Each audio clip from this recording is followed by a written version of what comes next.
connais. Tu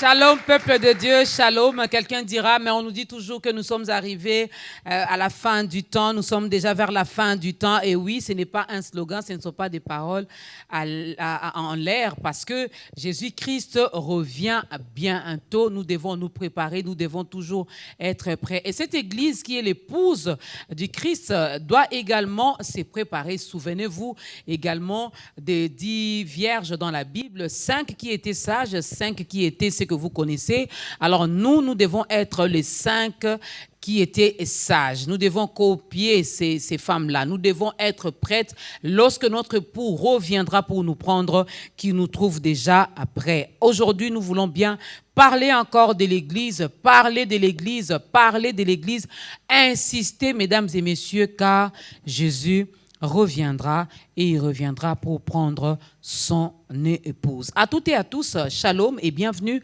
dans ce nouveau numéro d'État Grandeur. Dieu nous fait grâce chaque jour, au moins chaque semaine, nous avons un nouveau numéro. Chaque semaine, nous avons un nouvel invité et nous bénissons l'Éternel pour ça, car nous avons besoin de sa parole. Au commencement était la parole. Nous voulons également vous apporter cette parole. Et Dieu va passer encore à travers l'un de ses serviteurs, mesdames et messieurs. Vous l'avez déjà vu dans ce programme. Il revient encore avec un nouveau message. Il revient encore avec ce que l'Éternel a déposé dans son cœur. Voilà pourquoi je veux nous demander de bien préparer nos cœurs pour recevoir la parole de Dieu. Et que cette parole puisse impacter également nos vies, nous interpeller, nous enseigner et pourquoi pas nous tirer même les oreilles pour que nous puissions nous corriger. Shalom, homme de Dieu. Shalom. Tout va bien? Oui, tout va bien avec le Seigneur, tout va bien. Amen. Je rappelle quand même pour ceux qui vont découvrir notre invité pour la première fois, il s'agit donc du pasteur Jean-Paul Locadi, qui est donc des Assemblées de l'Éternel à 7 en sigle. L'homme de Dieu était passé ici. La dernière fois, nous avions parlé des sectes pernicieuses. Et il y a eu des échos, il y a eu des témoignages. Est-ce que le message était bien compris, pasteur? Oui, nous croyons que le message était bien compris. Nous avons reçu des appels. Nous avons eu à expliquer en dehors du plateau.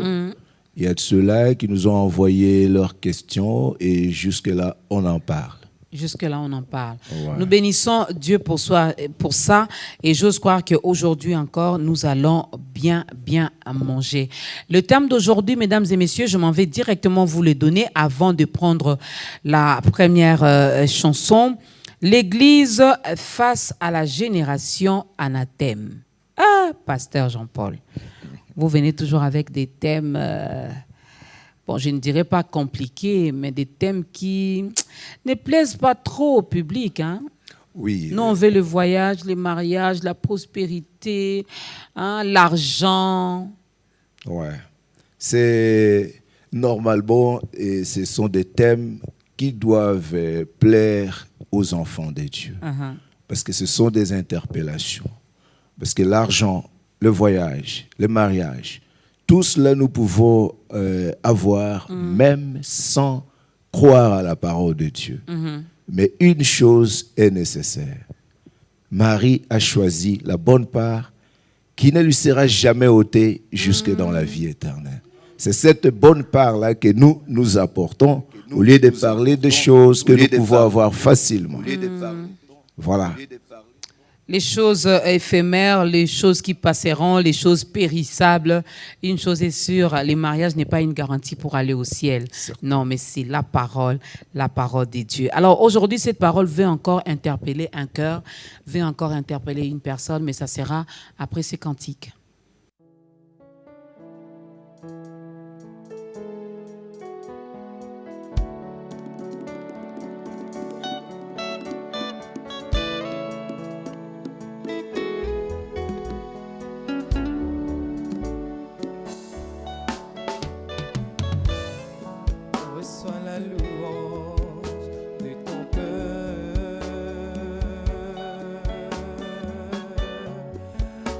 L'adoration que nous présentons reçois la louange. Reçois la louange et ton peuple. Reçois l'adoration. Reçois l'adoration et nous présentons à toi. Reçois la louange. Reçois la louange et ton peuple. Reçois l'adoration. Reçois l'adoration et nous présentons à toi. Oh Jésus, Digne des louanges. oh Jésus, Signe d'adoration. nous voici Seigneur devant ta face. Nous sommes là pour t'adorer. Nos mains sont élevées devant toi. Reçois la louange, l'adoration que nous présentons à toi.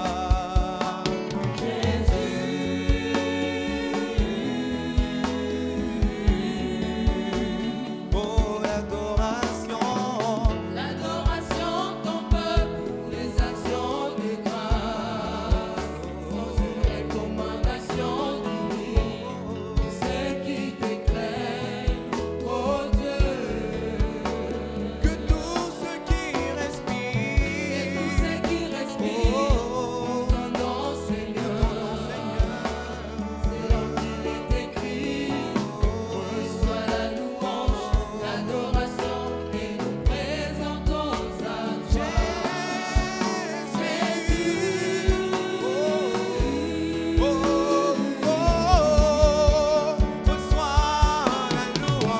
Reçois la louange et ton peuple. Reçois l'adoration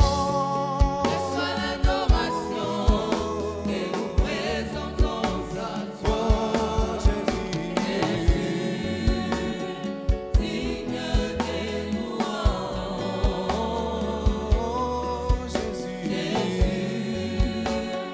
Signe d'adoration.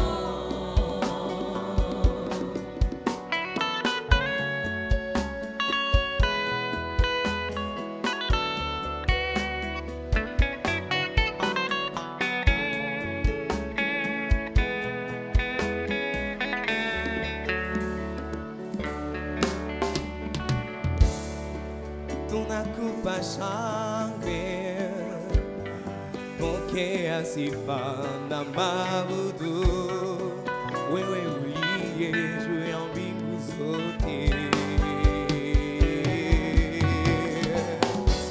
Wastahili kuabudiwa, wastahili kupewa sifa Yesu, muumbaji wa nchi na mbingu zote, muumbaji wa nchi na mbingu zote, Maji wa nchi na mbingu zote. muumbaji wa nchi na mbingu zote.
Encore une fois de plus, shalom à toutes les personnes qui nous prennent en cours. C'est votre programme Ta Grandeur et Dieu nous accorde encore sa grâce aujourd'hui. Il nous envoie l'un de ses serviteurs, les pasteurs Jean-Paul Locadi des Assemblées de l'Éternel. Mesdames et messieurs, c'est avec l'homme de Dieu que nous allons bien nourrir nos cœurs, nos âmes, nos esprits, parce que tout a été créé par la parole et la Bible nous dit la foi vient de ce qu'on entend et ce qu'on entend vient de la parole de Dieu. Alors c'est bien de manger son foufou, c'est bien de manger tout ce que vous aimez là, mais c'est mieux de toujours consommer et de bien consommer la parole de Dieu. Merci à toute la grande équipe de Ta Grandeur qui est là également en ce jour. Alors, pasteur Jean-Paul, aujourd'hui, déjà les sectes pernicieuses, vous avez dit, le message est passé parce que vous avez reçu encore des questions, des appels venant de partout. Mais aujourd'hui, vous revenez pour nous parler de l'Église face à la génération anathème. On va essayer un peu de décortiquer un peu le thème pour aider les gens. Il y en a peut-être qui entendent ce mot pour la première fois. Je commence d'abord par l'Église. Nous voulons parler de quelle Église ici? Oui, à ce niveau, certainement, il fallait parler d'abord de l'Église. À ce niveau, si d'abord le mot Église se trouve là, c'est pour ainsi faire la différence entre la secte et ce qui est Église. Okay. Ici, nous parlons de la vraie Église, qui est l'assemblée des enfants de Dieu, nés de nouveau, convertis, ceux-là qui reçoivent la parole véritable et qui mènent une vie conforme à la parole. Ce n'est pas un rassemblement d'hommes nommé Église où on peut dire telle Église, telle Église, telle Église. Non.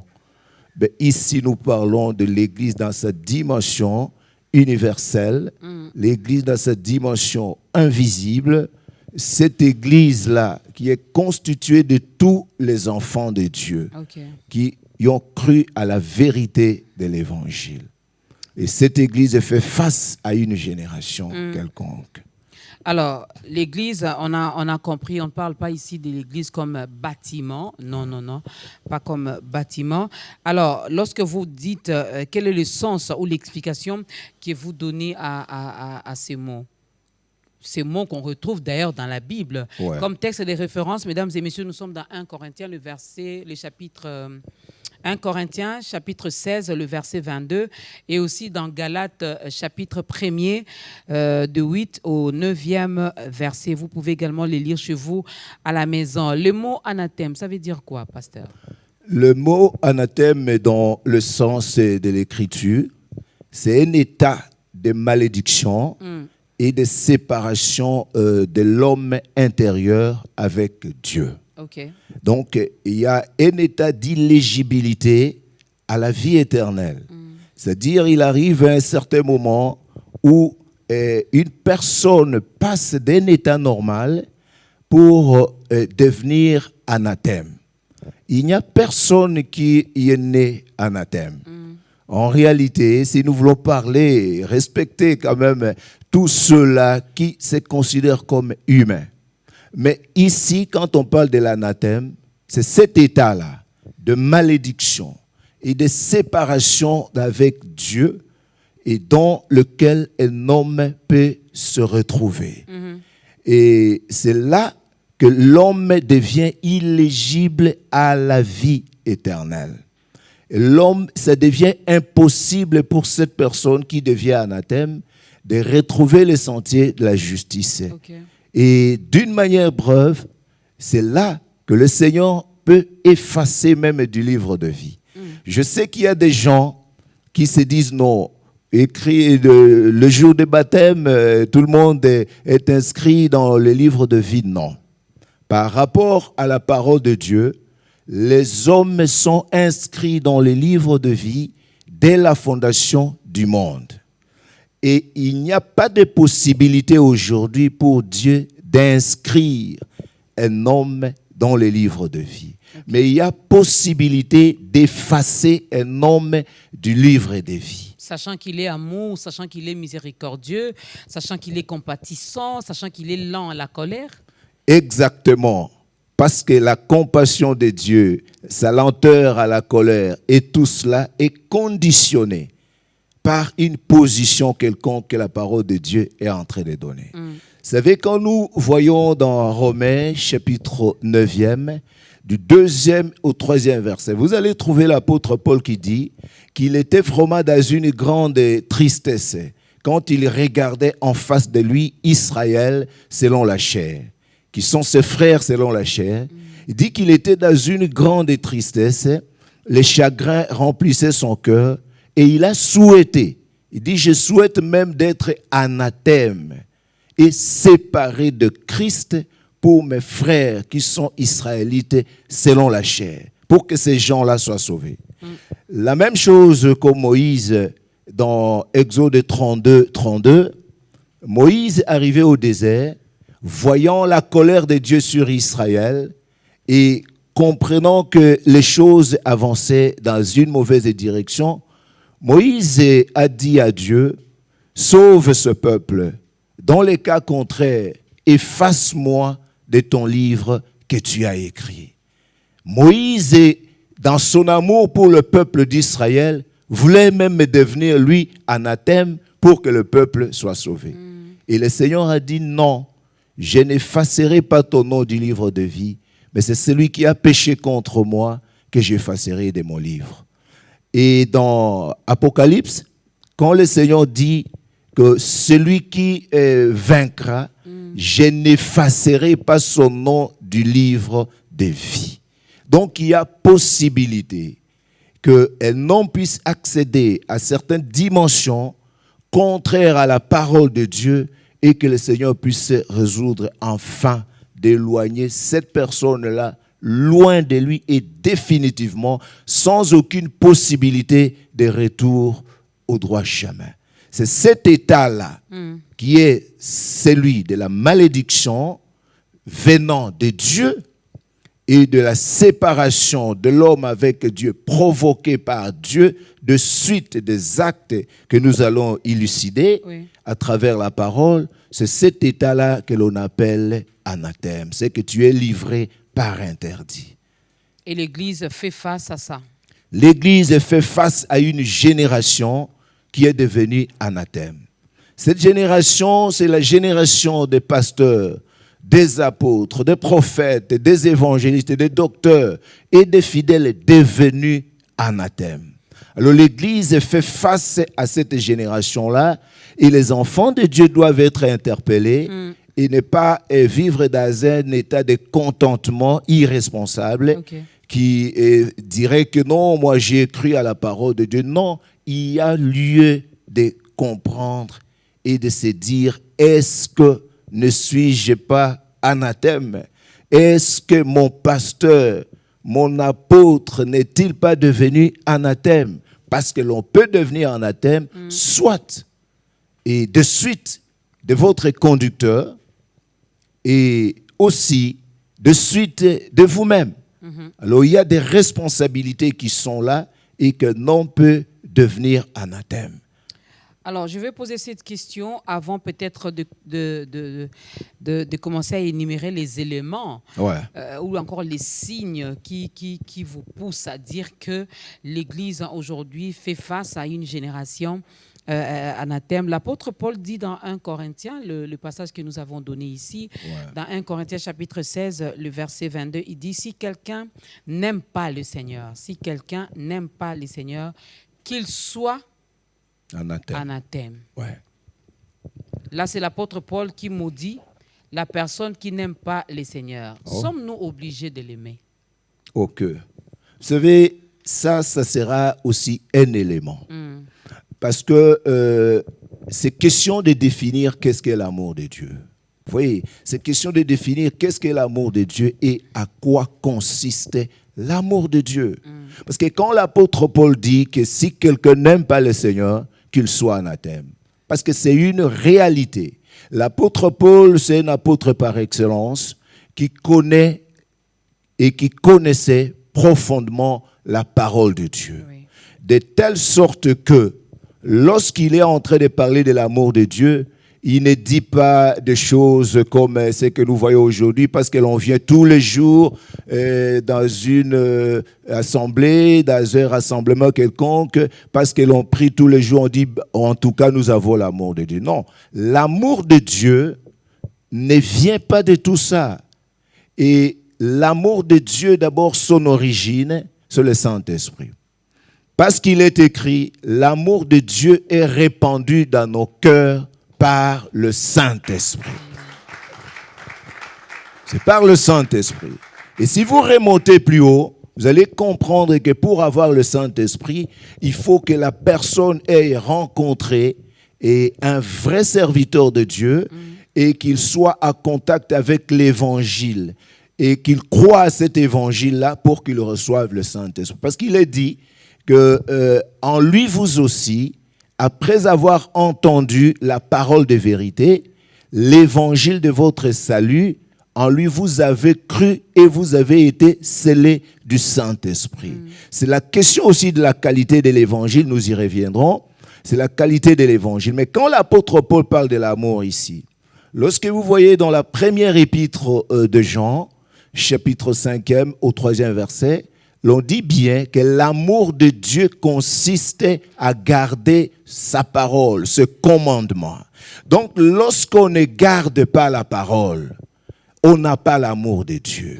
Et par conséquent, l'on sera anathème. Parce qu'il y aura séparation définitive avec Dieu. Et cette personne n'aura pas la possibilité d'accéder à la vie. Il est vrai que nous reviendrons sur les causes même qui poussent les gens à devenir anathèmes.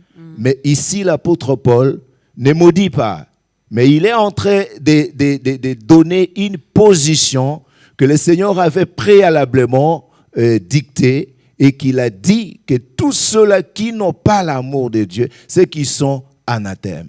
Or, cet amour, c'est de garder la parole. S'il arrive que vous avez reçu, parce que pour garder la parole, il faut l'avoir reçue. Parce que là, ça ne concerne pas les non-croyants. Parce que même le message que nous apportons, ça concerne plus ceux qui pensent connaître le Seigneur. Et lorsqu'on dit que l'amour de Dieu consiste à garder ses commandements, garder sa parole, donc vous l'avez reçu. Vous avez reçu cette parole, mais après un certain temps, vous lâchez. Okay. Vous déposez cette parole pour prendre un autre chemin. À partir de ce temps-là, tu deviendras anathème. Alors c'est ce que l'apôtre Paul était en train de dire à partir de ce passage pour dire que, écoutez, si quelqu'un n'aime pas le Seigneur, qu'il soit anathème. Ce n'est pas dire si quelqu'un ne vient pas à l'église, si quelqu'un ne prie pas, il s'agit de l'amour, d'un problème du cœur, de la position de la personne face à la parole de Dieu. C'est ce qu'on appelle l'amour de Dieu et qui n'est répandu dans le cœur d'un homme que par le Saint-Esprit. C'est le Saint-Esprit qui répand l'amour de Dieu dans nos cœurs et il en prend également soin. Parce que j'avais posé cette question, quelqu'un peut dire, mais est-ce que je suis obligé d'aimer Dieu? Lui, il m'a aimé, lui, il a envoyé son fils, mais est-ce que moi, suis-je obligé de l'aimer? Oui, nous sommes obligés de l'aimer, mais pourquoi? Parce que lui nous a aimés le premier. Alors, nous devons également lui rendre l'ascenseur. Alors, on va quand même prendre les causes parce que ça craint quand même lorsque nous regardons, surtout quand vous parlez de garder sa parole et la Bible nous demande également de mettre cette parole en pratique.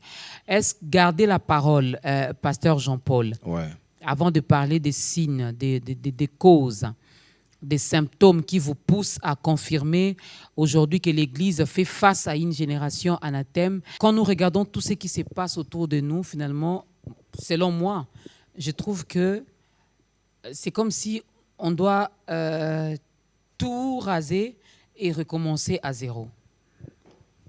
Cette impression, vous avez raison de penser à cela. Parce que vous n'êtes pas seulement en train de vivre dans le vide, mais vous observez aussi ce qui est en train de se passer. Je vais prendre le premier élément qui peut faire qu'un homme soit anathème. Nous sommes dans Galates chapitre 1er.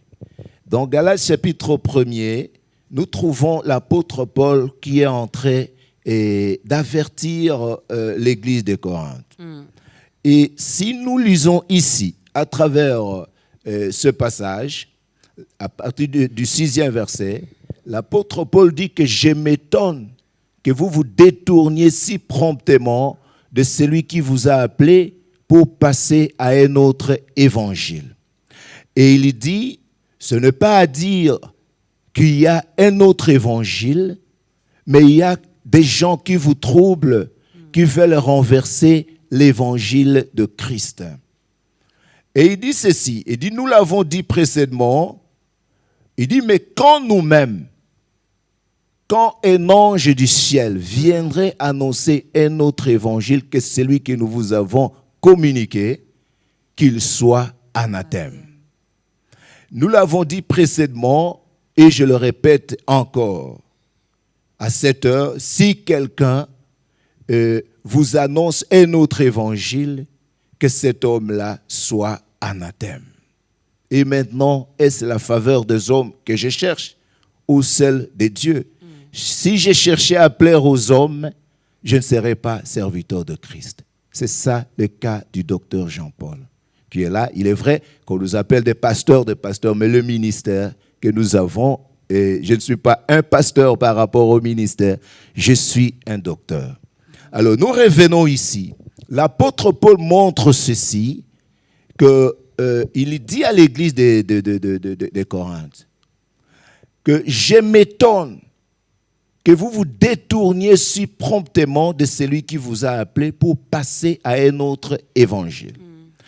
Et il donne la précision qu'il n'y a pas un autre évangile, parce qu'il n'y a pas deux paroles de Dieu, il n'y a pas deux doctrines de Dieu. Il est vrai que dans ce monde, il y a plusieurs types de doctrines, celle de démons, celle des hommes, mais quand on parle de la parole de Dieu, il n'y a qu'une seule doctrine, qui est la sainte doctrine. Alors il montre un élément ici, que quand on se détourne de l'évangile, c'est un danger. C'est parce qu'on veut seulement renverser l'évangile de Christ et pour établir autre chose, qui ne sera jamais l'évangile. Et il dit ceci, il met la barre plus haut. Il dit, quand bien même qu'un ange du ciel, ou nous-mêmes, si nous venons vous annoncer une autre chose, un autre évangile que celui que nous vous avons déjà annoncé, même un ange sera anathème. Donc, même un ange n'a pas le droit de changer, d'apporter quelque chose de nouvel. Même les apôtres qui ont annoncé cette parole par le Saint-Esprit dès le commencement n'ont pas le droit d'annoncer autre chose que ce qui a été annoncé. Voilà l'assurance d'abord qui montre que la parole de Dieu n'est pas sujette à la révision.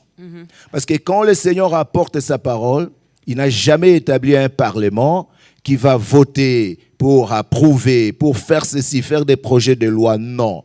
La parole n'est pas sujette à la révision, à la modification, à la falsification. Et aucun homme sur terre ne peut dire que ici la Bible dit ceci, mais moi je vois qu'il y a ceci. Là, ce n'est plus l'évangile. Et personne ne peut venir avec une nouveauté. Parce que le Seigneur Jésus est le même hier, aujourd'hui et éternellement.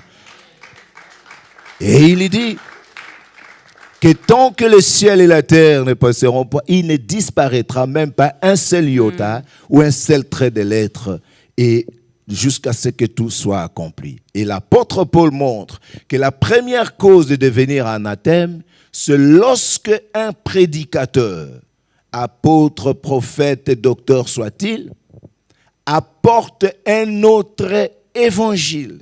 C'est-à-dire tente de renverser l'évangile de Christ et la doctrine de Christ pour établir autre chose, soit ses pensées intimes, soit ses convictions qui entrent en contradiction avec la parole de Dieu, soit à cause de ses besoins ou quelque chose quelconque. Alors il va formuler certaines choses qu'il attribuerait à Dieu pour dire, écoutez, Dieu dit ceci, c'est ce que nous voyons aujourd'hui. Et certainement, nous disons que beaucoup sont anathèmes et beaucoup des rassemblements ne sont que des cavernes de voleurs.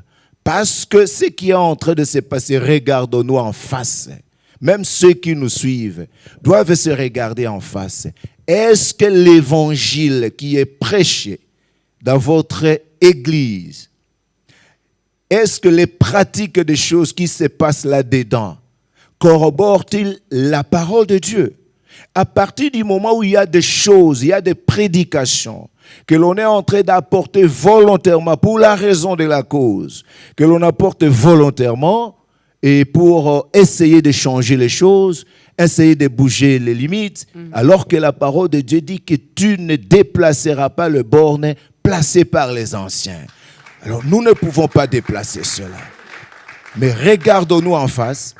Nous allons trouver, Maman Dorcas, que ici à Kinshasa, en commençant par ici, là où nous sommes, et à travers le monde, est-ce que ce qui est prêché, ce qui est ordonné, ce qui est fait, des pratiques que nous voyons aujourd'hui, corrobore-t-il la parole de Dieu? Je vous pose cette question, Ouais.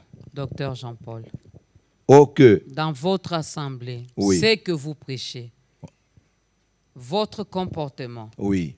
tout ce que vous organisez là-bas, répondez vous-même à cette question-là. Oui, je vous dis bien que le principe, je commence même par les chantres. Les chantres tels qu'ils sont en train de chanter là-bas, ils n'ont jamais même copié une seule chanson. Pour le fait qu'on ne sait pas quel esprit avait composé cette chanson et pour quel est Dieu. Vous composez vous-même. Oui, malgré ils sont jeunes, mais tout ce qu'ils ont chanté, tout ce qu'ils chantent là-bas, ce sont des compositions des assemblées de l'Éternel. Et non pas des choses qui viennent d'ailleurs. Parce qu'on ne sait pas quel esprit. Vous savez, lorsque Dieu a envoyé Moïse, Dieu a insisté sur un élément. Il a dit, fais tout selon le modèle qui t'a été montré. Okay. C'est le principe. C'est le principe dans les assemblées de l'Éternel. Tout selon le modèle. Si vous me posez la question, telle chose, pourquoi vous faites ceci? Il y a un fondement des Écritures qui est là. Il y a des choses qui se font et peut-être quelqu'un peut voir, moi, comment ça? Pourquoi vous ne faites pas ceci alors que tout le monde fait telle ou telle chose? Mais non, parce que nous ne voulons pas devenir anathème un jour. Notre objectif, c'est la vie éternelle. Vous serez d'accord avec moi. Ouais. Dans les assemblées de l'Éternel, vous faites des choses selon le modèle. les modèles. Selon les modèles. Et moi, je peux dire aussi, d'après votre compréhension de la parole, d'après votre interprétation de la parole, X aussi dira la même chose. Il y a des choses qui sont le établies. même passage biblique, le même chapitre, la même Bible, la même parole, mais chacun de nous a une interprétation. Et c'est ce qui est interdit. On dit qu'aucune prophétie de l'Écriture ne peut faire objet d'une interprétation particulière. Vous voyez, c'est ça le problème. Quand les gens se donnent la liberté et de se prélasser dans les Écritures et de dire tout ce que leur cœur pense. Parce que nous avons un grand problème. Vous savez pourquoi Moïse a fait le tabernacle selon le modèle? C'est parce que Moïse était amené d'abord voir le tabernacle céleste. Fais tout d'après le modèle qui t'a été montré sur la montagne. Mais lorsque l'on veut construire et qu'on n'a pas eu le modèle, on va bâtir selon ses imaginations. Or, il n'y a qu'une seule interprétation de la parole de Dieu qui soit vraie. Même s'il y a des millions d'interprétations. Parce que l'apôtre Paul dit que la parole que nous vous avons annoncée, par moi, par Timothée, par Sosthène et par d'autres serviteurs, n'a pas été oui et non. Le même passage de l'Écriture ne peut être oui et non. La même disposition de l'Écriture ne peut autoriser et interdire. Donc, quand Dieu donne l'interprétation, voilà pourquoi il est écrit que Dieu, autrefois, et à plusieurs manières et à plusieurs reprises, Dieu a parlé à nos pères par les prophètes. Mais Dieu, dans ces derniers temps, nous a parlé par le Fils. Et quand le Seigneur dit qu'ils seront tous enseignés de Dieu, nul n'enseignera son frère. Pourquoi? Parce que c'est poussé par le Saint-Esprit que les hommes ont parlé de la part de Dieu. Mais quand il y a l'auto-établissement, quelqu'un se réveille et il se dit, bon, moi aussi je peux faire. Le modèle, où est-ce que vous l'aurez? Et c'est ça, ce qui pose beaucoup de problèmes. Il n'y a pas d'interprétation particulière de la parole. Voilà pourquoi nous avons toujours même débattu autour de certaines dispositions de l'Écriture. On dit non, nous avons toujours donné la liberté parce qu'il n'y a qu'un seul chemin qui soit le vrai. Il n'y a que le faux et le vrai. Il ne peut pas avoir le vrai et le vrai, et le vrai et l'approximatif de vrai. Non, la parole de Dieu est oui et amen. La parole de Dieu n'est pas le oui et le non. S'il y a deux versions qui se lèvent, soit les deux versions sont fausses, soit l'une des versions est fausse, mais il n'y a pas de possibilité pour que les deux versions soient vraies. Okay. Alors c'est ainsi que quand nous retournons ici, l'apôtre Paul dit que même un ange n'a pas le droit d'apporter un autre évangile, une autre chose que ce qui a été donné. Il y a même des choses que les gens font par refus. Ce n'est pas à dire que ils ne connaissent pas que c'est ce que dit la parole de Dieu, mais ils le refusent parce que cela n'entre pas sous la ligne de compte avec ses intérêts. Alors il y en a aussi qui font certaines pratiques également ou certaines recommandations, je vais les dire comme ça, de la Bible. Par rapport, je prends un exemple comme ça. Ouais. Vous allez répondre juste en 2 ou 3 mots. Ouais. Et la chorale va nous proposer la deuxième chanson. Ouais. Je prends un exemple de la Bible, puisque nous sommes dans la parole de Dieu et nous restons dans la parole de Dieu. La Sainte Seine. Ouais. Comment vous les faites chez vous? Ok. D'abord, nous ne l'appelons pas la Sainte Seine. Vous appelez ça comment? La table du Seigneur ou les repas du Seigneur. Okay. Parce que c'est ce qui est dans les Écritures. Quand vous cherchez la Sainte Seine, vous ne verrez pas cela à travers les Écritures. Alors, nous le faisons. Et tel que prévu par le Seigneur. Si je parle de matériel, c'est avec... Je suis dans le matériel. Ok. Oui. C'est avec le pain sans levain et du vin de raisin. Ok. Et ainsi, un seul pain. Pas plusieurs. Okay. Et une seule coupe, comme le Seigneur l'avait ordonné. Ok. Ouais. C'est bon. Avec du pain sans levain, comme c'était à l'époque, avec, vous le faites avec le vin de raisin. Ouais. C'est sans alcool. Ok. C'est sans alcool. C'est Je le dit vin comme de ça. raisin. Je l'ai dit comme ça, pour bien préciser, peut-être à ceux qui ne connaissent pas le raisin. Ah, il avait dit avec le vin. C'est sans alcool. Il y a un pasteur X, je l'ai dit comme ça, oui, qui, lui, invite les gens, invite les brebis à la table du roi avec du riz et les haricots. C'est un exemple que je prends. Oui, c'est un exemple, oui. Quelqu'un d'autre peut prendre le foufou. Une autre personne peut prendre nos jus habituels que nous consommons ici. Cela dépend d'une personne à une autre, d'une époque, d'une saison, d'une génération et aussi des moyens. Ouais. L'essentiel est que nous sommes invités à la table. À la table. Parce que Jésus, le pain, c'était leur aliment de base. Or, nous, ici à Kinshasa, pour ne parler que de Kinshasa, ailleurs, c'est peut-être à Tchéké, nous, c'est les foufous. Je suis dans la parole ou je suis déjà anathème? Et en 2 mots. Oui, là, on n'est pas dans la parole. À défaut d'avoir ce qui est vrai, il ne faut pas faire ce qui est faux. Parce que l'on ne remplace pas le vrai par le faux. Si je n'ai pas la possibilité, sur place là où je suis, d'avoir le pain, d'avoir du vin de raisin, mieux vaut ne pas le faire plutôt que de faire ce que Dieu n'a pas recommandé. C'est sur autorisation de qui les font-ils? Parce que quand le Seigneur parle La du parole. pain, la parole n'a jamais dit que non, que vous chaque ferez peuple... cela en mémoire de moi. Voilà, qu'est-ce À que l'on chaque fois fait? que vous le ferez. Comment je peux commencer une église dans les fins fonds de Bassan-Koussou, là où il n'y a pas peut-être des pains sans levain, et puis moi je prêche, j'arrive à prêcher ce passage-là, je crois que c'est dans 1 Corinthiens, si je ne m'abuse. Voilà, j'arrive à prêcher ça, et puis mes brebis ne vont pas le palper, ne vont pas le vivre.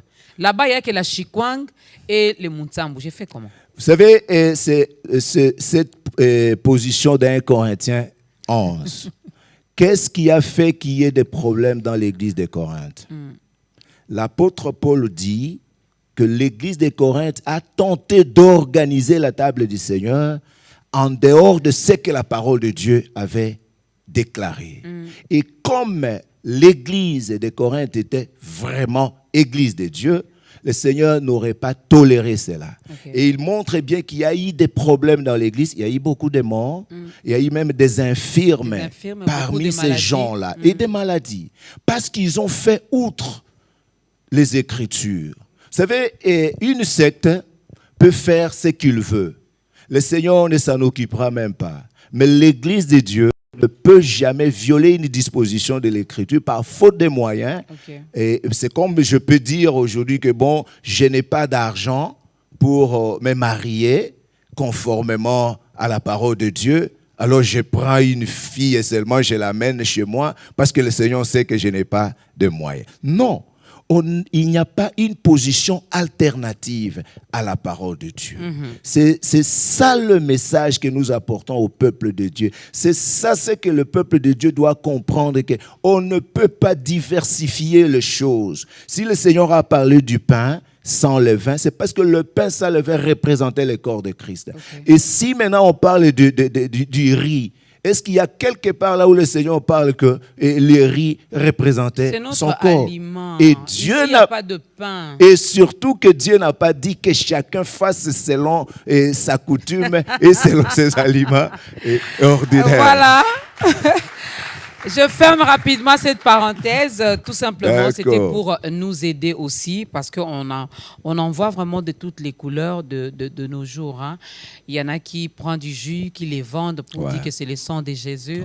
Donc, à chaque fois que vous venez au culte, vous devez acheter cette bouteille-là de jus. Sachez que vous êtes déjà anathème, n'est-ce pas? Ce n'est pas moi qui le dis, c'est la parole de Dieu qui le dit. Et le docteur est là pour nous apporter des éclaircissements là-dessus.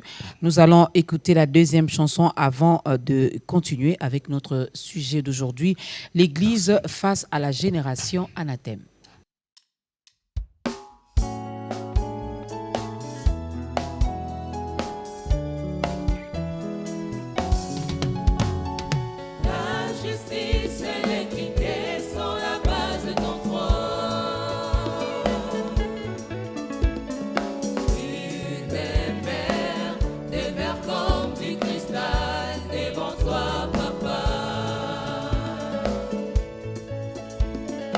Envie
cœur encore dans ce programme, dans ce nouveau numéro de État Grandeur, l'Église face à la génération anathème, mesdames et messieurs. L'homme de Dieu, le docteur Jean-Paul Locadi, était donc en train de nous donner les causes qui font qu'une personne, une église soit anathème, un pasteur, un berger soit anathème. On va continuer avec les causes rapidement. Oui. Nous étions en train de parler sur cette première cause et qui consiste à apporter un autre évangile. Parce que cela nous interpelle beaucoup. Si nous pouvons prendre certains exemples, parce que la liste de choses d'aliénation et de dérapage n'est pas exhaustive. Mais si nous prenons aujourd'hui ce qui est en train de se passer sous nos yeux, on posera la question.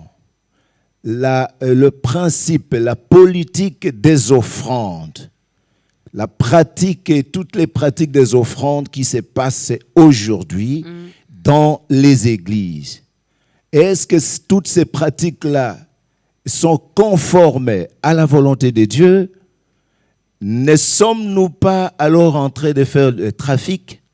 Parce que quand nous avons parlé ici sur les sectes pernicieuses, on dit qu'ils trafiqueront de vous au moyen de paroles trompeuses. Si nous voyons aujourd'hui des offrandes pour le pardon des péchés, et qui se passaient par-ci, par-là, les offrandes pour la protection.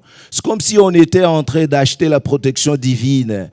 Beaucoup la multiplication d'offrandes que nous voyons et des offrandes qui sont même une insulte devant le Seigneur parce que quand on dit, bon, c'est l'offrande qui va te racheter de tes péchés, à quoi sert la mort du Seigneur Jésus? L'œuvre de la croix sert à quoi? À quoi sert la foi? À quoi sert l'œuvre de la croix? À quoi cela sert? Nous voyons même des offrandes sur catégories, sur tranches des montants. Nous commençons par ceci. Et là, vous voyez par exemple, le pasteur lui-même va présider l'étape de 500 à 1000 et puis les autres, ceci, jusqu'à ce que les pauvres sont méprisés. J'ai suivi quelqu'un qui disait sans froid aux yeux à ceux-là qui étaient là, à ceux-là, pour ne pas dire aux frères et sœurs, il dit que lui n'est pas favorable aux offrandes sous-multiples.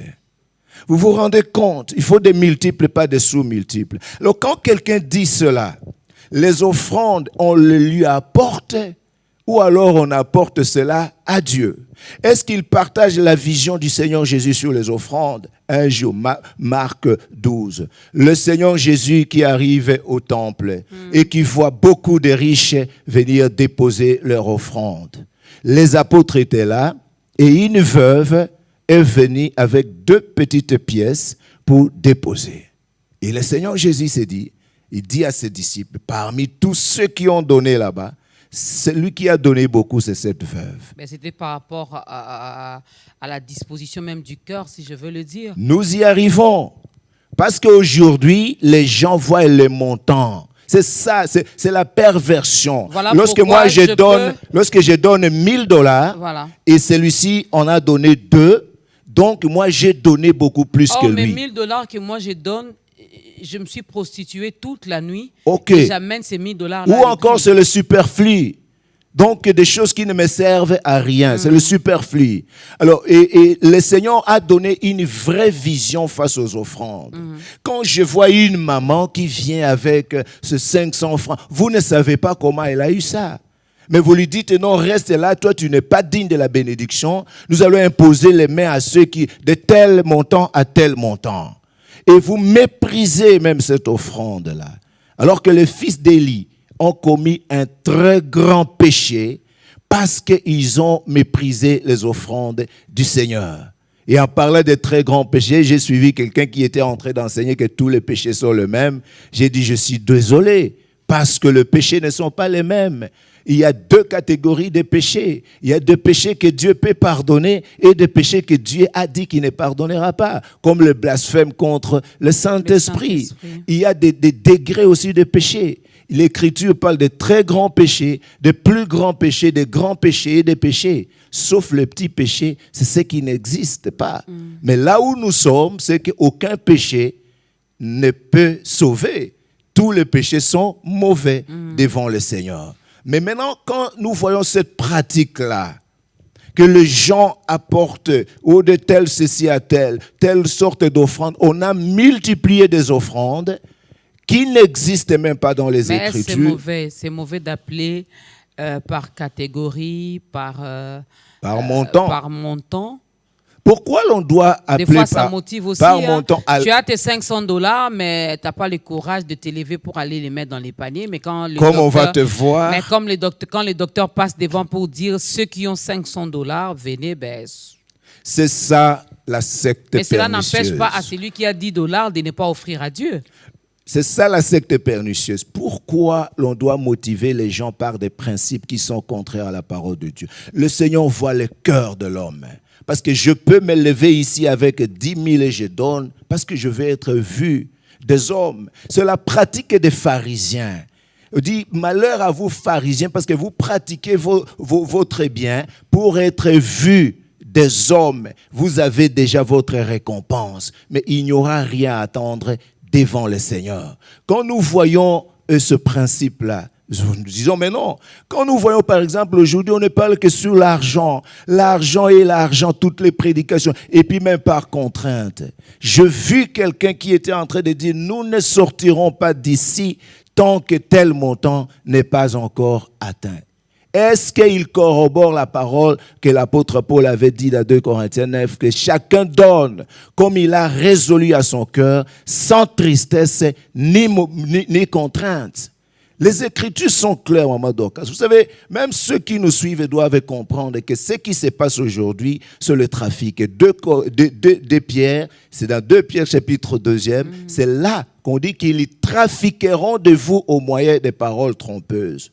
Et l'Église, les enfants de Dieu sont considérés comme une cargaison. Et pour ces gens-là, cargaison et une marchandise. Parce qu'on parle même d'Apocalypse 18 qu'il y a des cargaisons d'or, d'argent et des corps et d'âmes d'hommes que l'on vend au système que l'on appelle le système de Babylone la Grande. Alors quand nous voyons tout cela, quittons le domaine des offrandes, la vente des services que nous sommes en train d'observer aujourd'hui, des prières payantes. Vous devez payer quand je vais prier. Pour payer les loyers de l'église. Quand je prie pour toi. Je vends de l'huile, comme ça cet argent va nous permettre d'acheter les instruments, d'acheter les ampoules, de payer les loyers. Et les prières là-haut, venez ici. Et cela n'est pas conforme à la parole de Dieu parce que ça n'entre pas à compte. Cela ne s'inscrit pas dans la logique, dans la vraie vision de Dieu. Parce que le Seigneur, quand nous vendons des prophéties, quand nous vendons des prières, quand nous vendons des services que nous sommes en train de rendre aux gens, est-ce qu'avons-nous reçu gratuitement? Je donne raison à cela, parce que celui qui a reçu gratuitement, donne gratuitement. Le Seigneur Jésus qui envoie les disciples, il dit, allez, prêchez la parole, ressuscitez les morts, guérissez les malades, chassez les démons, purifiez les lépreux. Vous avez reçu gratuitement et donné gratuitement. C'est un principe sacré. Ils ont reçu quoi gratuitement? Les dons. Les dons, le ministère de la parole. Quand je suis devenu ministre de la parole, je n'ai pas acheté ça. Je n'ai pas acheté le don. Je n'ai rien acheté. Vous savez, cet homme-là, qui dans Acte 8, il y a un homme qui était un magicien. On a prié pour lui et cette personne-là a cru à la parole de Dieu. Mais comme il est resté sous les liens de l'iniquité, un jour, il est venu avec de l'argent, voyant ce que les apôtres faisaient. Il a dit, prenez cet argent pour que vous m'offriez aussi, vous me vendiez ces dons-là pour que tout celui sur qui je vais imposer les mains, qu'il soit quand même béni, qu'il reçoive le Saint-Esprit. La réponse était inédite. que ton argent périsse avec toi. Parce que tu as cru que le don de Dieu se vendait à prix d'argent. Et je vois que tu es dans un fiel amer et dans les liens de l'iniquité. Répands-toi de la pensée de ton cœur pour que cela te soit pardonné, s'il est possible. S'il est possible. On n'a pas voulu écraser la souveraineté de Dieu, c'est pourquoi on a dit s'il est possible. Et lui-même avait compris qu'il ne peut pas prier. Il dit, priez vous-même Dieu pour moi, pour que rien de ce que tu as dit ne m'arrive. Vous voyez ce genre de choses. On vend des huiles, que l'on dit des huiles saintes, de l'eau bénite et beaucoup d'autres choses, des mouchoirs. Ce ne sont que des gris-gris. Je ne crois pas un seul instant. Le Seigneur Jésus a travaillé avec les apôtres, des gens qui soutenaient l'œuvre de Dieu. Maman Dorcas, nous sommes là et nous parlons devant les fidèles, devant des frères et sœurs qui sont là. Le docteur Jean-Paul sait se contenter dans l'abondance comme dans la disette. Mais nous ne manquons de rien.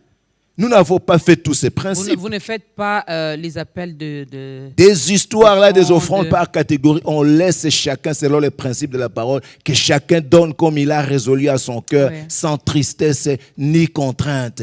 Mais nous vivons, nous achetons des véhicules, nous achetons des maisons, nous vivons de telle sorte que je ne vois pas. D'ailleurs, le contentement commence par la nourriture et les vêtements. Si nous avons la nourriture et les vêtements, cela nous suffira. Pourquoi verrais-je comme si je suis venu m'enrichir dans le ministère? Je ne suis pas venu pour m'enrichir dans le ministère de la parole. Je connais, si j'ai la nourriture et les vêtements, cela me suffira. Toutes ces pratiques que nous sommes en train de voir à longueur de journée, on dit, si tu achètes l'huile de tel endroit, ça ne sera pas possible. Il faut acheter mon huile. Une histoire, on achète à 2000 francs. On dit, comme c'est béni, c'est à $15. Venez acheter. C'est le trafic. C'est ce que l'apôtre Paul disait que non, pour découvrir les sectes pernicieuses, vous verrez que ces gens-là trafiqueront de vous au moyen des paroles trompeuses. Ils vous disent ce qui n'est pas vrai. Et quand nous parlons librement devant les fidèles, devant les frères et sœurs, c'est parce que nous marchons tête haute.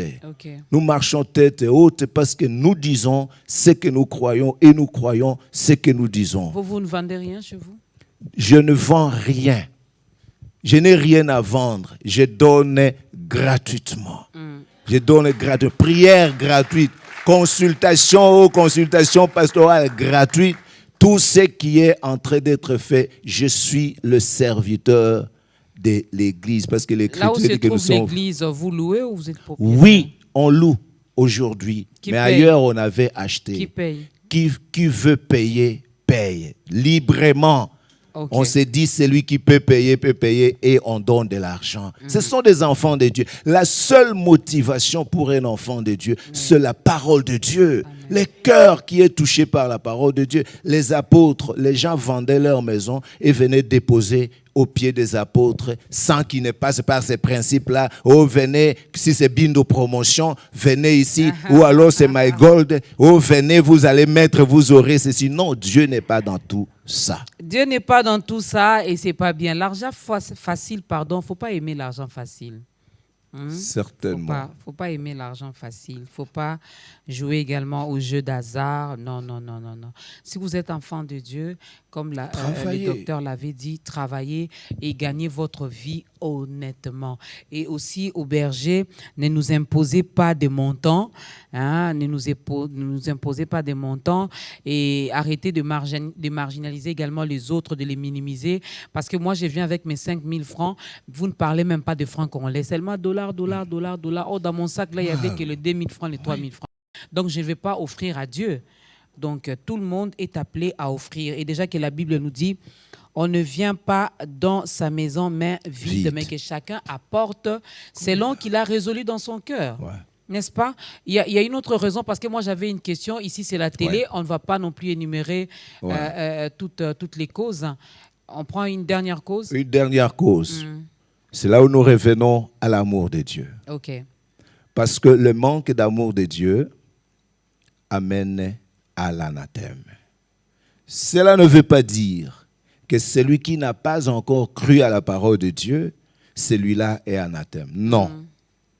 Parce que l'amour de Dieu consiste à garder ce commandement, et ces commandements ne sont pas pénibles.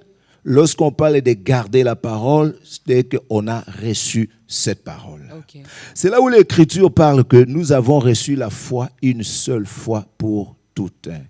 On dit, si quelqu'un, dans Hébreu, il est clairement dit que lorsque quelqu'un a reçu la parole de Dieu, il a eu part au Saint-Esprit, il a reçu la bonne parole de Dieu, et cet homme-là parvient à tomber, il est impossible de lui ramener à la repentance, parce qu'il crucifie pour sa part le Seigneur Jésus et l'expose à l'ignominie. Tomber ici, c'est ça l'abandon de la foi. Quand après un certain temps, tu croyais à la vérité, mais arrivé à un certain moment, tu abandonnes cette vérité, tu n'as pas gardé la parole de Dieu. C'est l'une des causes qui amène que quelqu'un soit anathème. Or, à ce temps, les gens n'aiment pas la parole. Parce qu'il est écrit que dans les derniers jours, il arrivera le temps où les hommes ne supporteront pas la saine doctrine. Ils auront la démangeaison d'entendre les choses agréables, détourneront l'oreille de la vérité pour se tourner vers les fables. Or, quand vous regardez dans 2 Thessaloniciens, chapitre 2, si vous commencez à partir du 9e jusqu'au 12e verset, vous allez trouver qu'est-ce que Dieu fait. On dit que ceux-là qui n'ont pas reçu l'amour de la vérité pour être sauvés, Dieu lui-même leur envoie une puissance d'égarement pour que ces gens puissent croire au mensonge. Dieu est amour. Mais il envoie la puissance d'égarement à quiconque qui fait que, ayant reçu la vérité de l'évangile, après un certain temps, il s'est dit qu'il se détourne pour une raison ou pour une autre.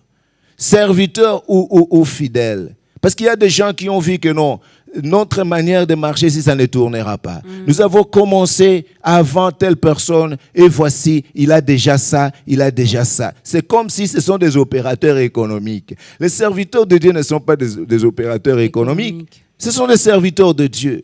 Et j'ai toujours observé le principe qui dit nul ne peut recevoir que ce qui lui a été donné du ciel.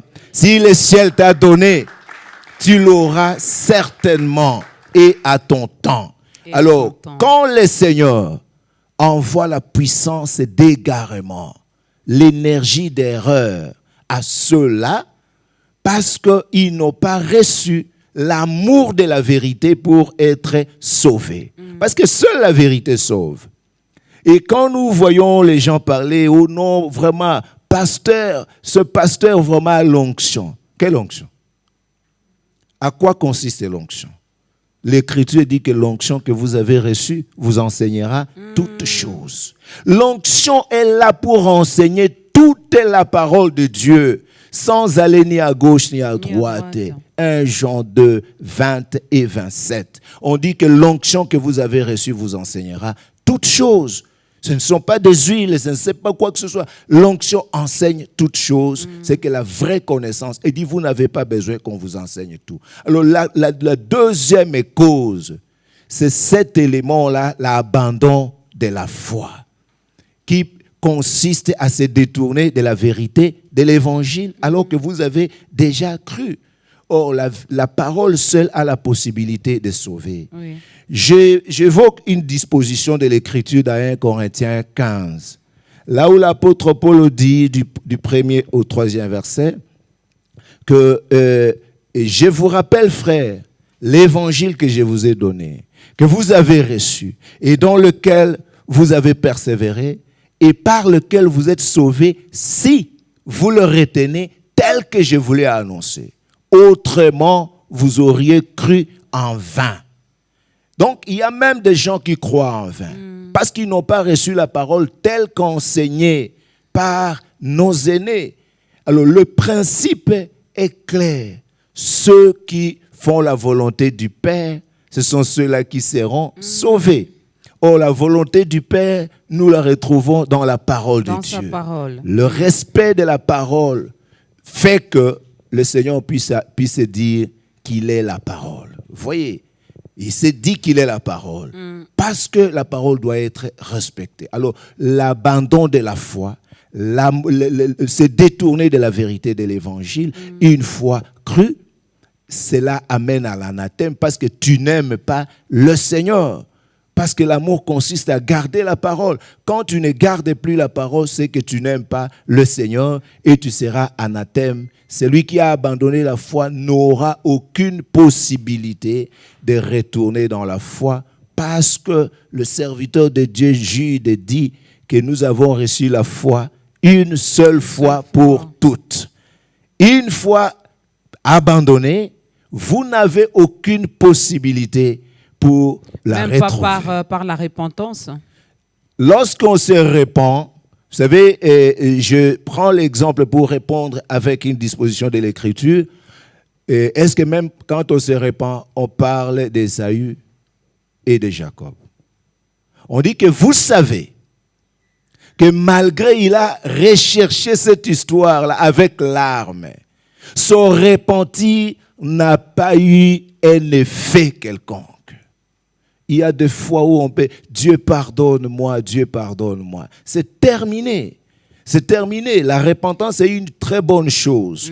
Mais que cela porte sur un péché quelconque que l'on aurait commis, quand bien même que le Seigneur n'est pas là pour que nous puissions faire des allers-retours, nous commettons des péchés, nous retournons. Non. Mais si quelque chose est arrivé, vous venez devant le Seigneur. Mais si cela porte sur la foi de l'Évangile, parce que la foi de l'Évangile a un nom, on appelle ça la très sainte foi, qui n'est pas répandue chez tous. Et si vous avez eu ce trésor-là, cette possibilité de croire à l'Évangile, il faut garder la foi et une bonne conscience. Car quelques-uns ont perdu la bonne conscience et ils ont fait naufrage par rapport à la foi.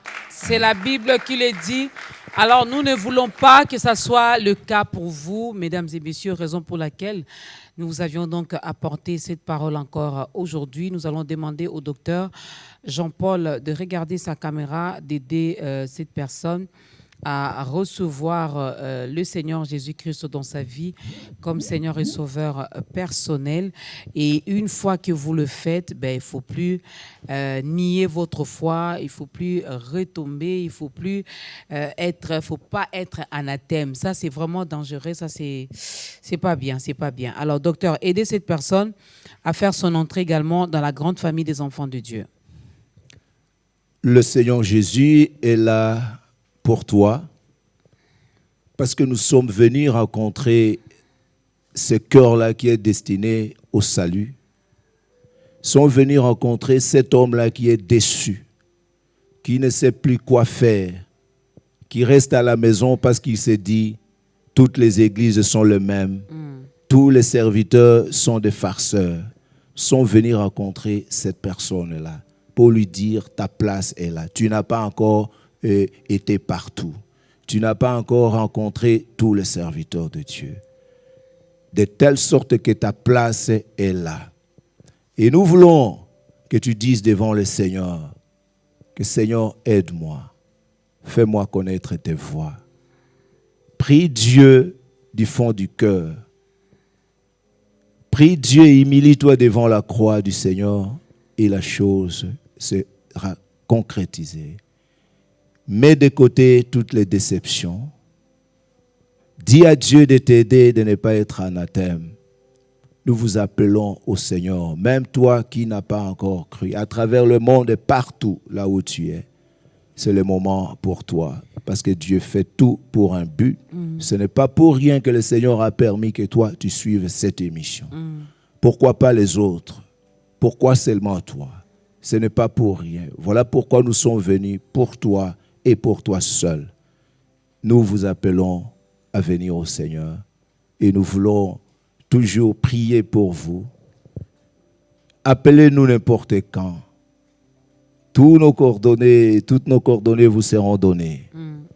nous voulons vous dire que le Seigneur vous aime et nous allons prier pour vous pour que Dieu puisse vous assister. Je vais faire pour toi une courte prière. Seigneur Dieu, aide cette âme-là qui a suivi cette parole. Seigneur Dieu, aide tous ces serviteurs-là qui sont en train de te rechercher jour et nuit. Seigneur Dieu, console cette âme qui est déçue. Oriente, ô Éternel, et donne la possibilité à cette femme, à cet homme, à ce petit enfant, à ce jeune homme de te retrouver. Parce que tu as dit que nul ne peut venir à moi s'il n'est pas attiré par le Père. Je sais que c'est pour lui que tu es là. Merci Seigneur Dieu parce que tu agiras ainsi et sa vie changera dès maintenant. Au nom du Seigneur Jésus. Amen. Amen. Ah, tu fais bien d'acclamer. Ces acclamations, c'était pour toi. Rapidement, l'homme de Dieu va nous donner les coordonnées. Si vous habitez les environs, si vous voulez bien aller également prier dans les assemblées de l'Éternel, il n'y aura pas de problème. Où se trouve l'église, docteur? Vous recevez quand? C'est quoi le numéro de contact? Oui, ici à Kinshasa, l'église se trouve à Kasavubu, la commune de Kasavubu, sur l'avenue d'Ibaya numéro 78. Donc, et l'intervalle entre l'avenue Chaba et Assosa, c'est à cet intervalle-là que nous nous retrouvons. Les numéros de téléphone, le 085 310 22 12. Là, il y a aussi WhatsApp, j'ai dit 085 310 22 12. Et si vous voulez aussi nous suivre à travers Facebook, et à travers aussi YouTube, vous tapez les assemblées de l'Éternel et vous allez trouver cela. Même dans notre adresse web, vous pouvez trouver www.lesassemblées-de-l'Éternel.org. À ce niveau-là, vous pouvez avoir de nos nouvelles et suivre même des émissions, suivre beaucoup de choses que nous sommes en train de mettre là et poser des questions et nous allons répondre. Surtout ça, parce que la Bible dit « Mon peuple périt parce qu'il lui manque la connaissance ». Nous devons apprendre, nous devons être bien enseignés, mais pas par n'importe qui. Parce que si tu es mal enseigné, si tu es mal prêché, finalement, tu vas mal manger et tu ne vas pas bien croître.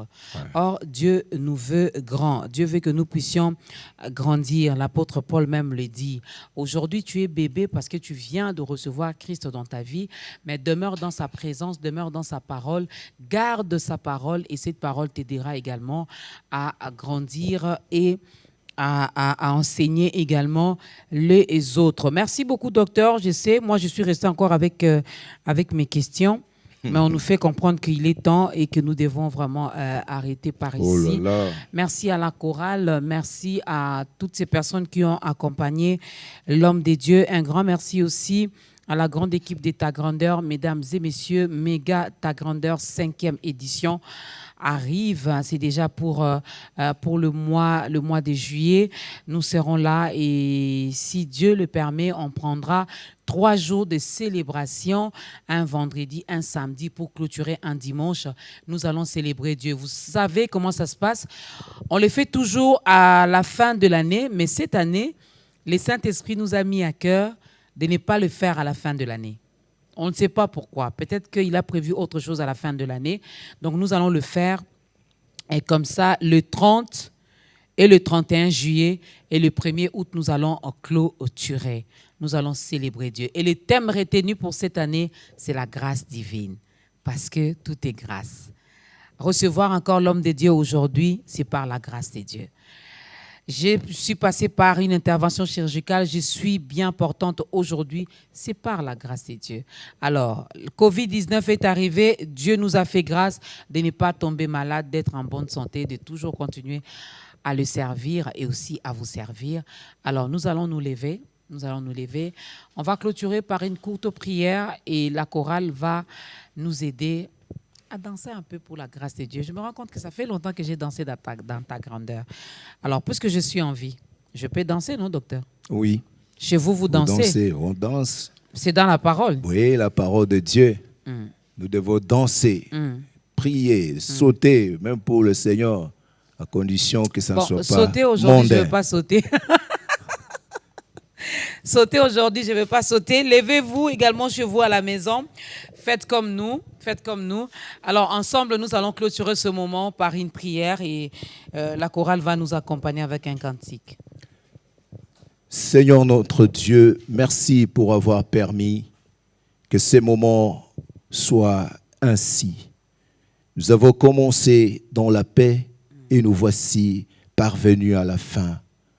Nous bénissons, ô Éternel et Dieu puissant, ton saint nom, et nous bénissons tous ceux-là qui ont fait ce déplacement, toute la grande équipe de cette émission.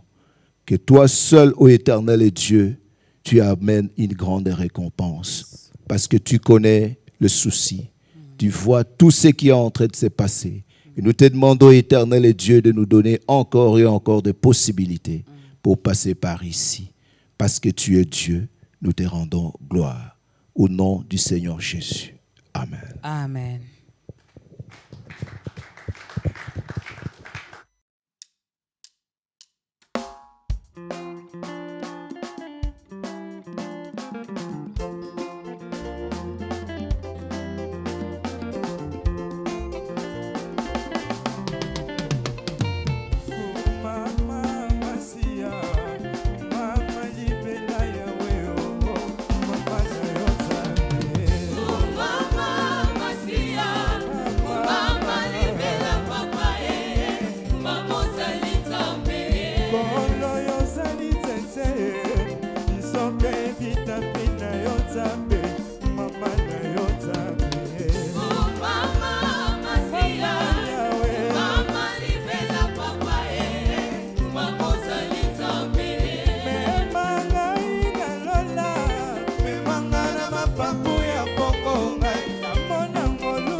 Honneur,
Si ce n'est pas toi,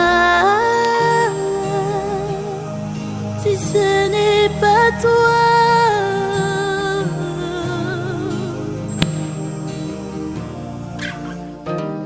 à la croix tu as payé toute ma dette, mes péchés tu as pardonné. Je reconnais, je chanterai de toute mon âme